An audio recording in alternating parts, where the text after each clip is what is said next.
Perlindungan dan pengelolaan lingkungan hidup menjadi upaya sistematis dan terpadu yang dilakukan untuk melestarikan fungsi lingkungan hidup dan mencegah terjadinya pencemaran bahkan kerusakan lingkungan hidup yang meliputi perencanaan, pemanfaatan, pengendalian, pemeliharaan, pengawasan, dan penegakan hukum.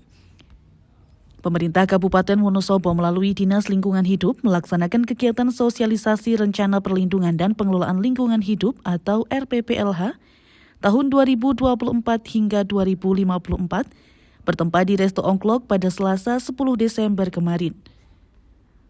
Kegiatan pembangunan di beberapa bidang telah memberikan kontribusi terhadap penurunan kualitas lingkungan hidup, sehingga perlu dilakukan upaya perlindungan dan pengelolaan lingkungan hidup yang sungguh-sungguh, konsisten, dan konsekuen.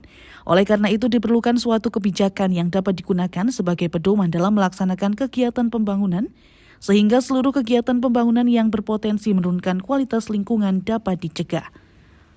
Kepala Dinas Lingkungan Hidup Wonosobo Endang Lisdianingsih menyampaikan, pencemaran air permukaan, belum optimalnya pengelolaan sampah, meningkatnya kerusakan di lingkungan das, ancaman ketahanan pangan akibat penurunan produksi, terjadinya banjir berupa tanah longsor serta pencemaran udara menjadi isu prioritas yang diperlukan dalam kebijakan RPPLH hingga 30 tahun ke depan. Kalau di RPPLH ini kan isunya yang tadi ya, yang kemudian di situ ada strategi penanganannya.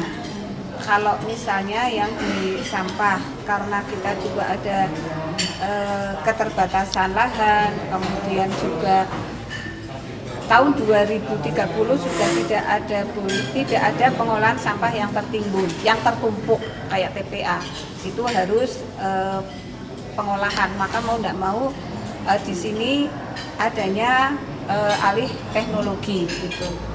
Kemudian kalau yang kaitan bencana, kita juga di isu strategisnya ada langkah-langkah mengidentifikasi daerah potensi bencana dan penanganannya, karena setiap titik kan beda-beda.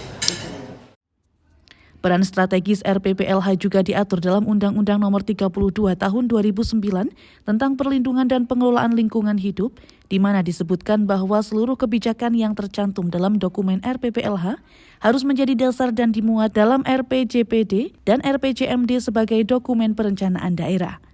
Peningkatan kualitas dan fungsi lingkungan hidup melalui perlindungan dan pemanfaatan sumber daya alam berkelanjutan, serta upaya peningkatan upaya pembangunan rendah karbon dan berketahanan terhadap perubahan iklim menjadi target jangka panjang pula. Tim Liputan melaporkan untuk Web TV.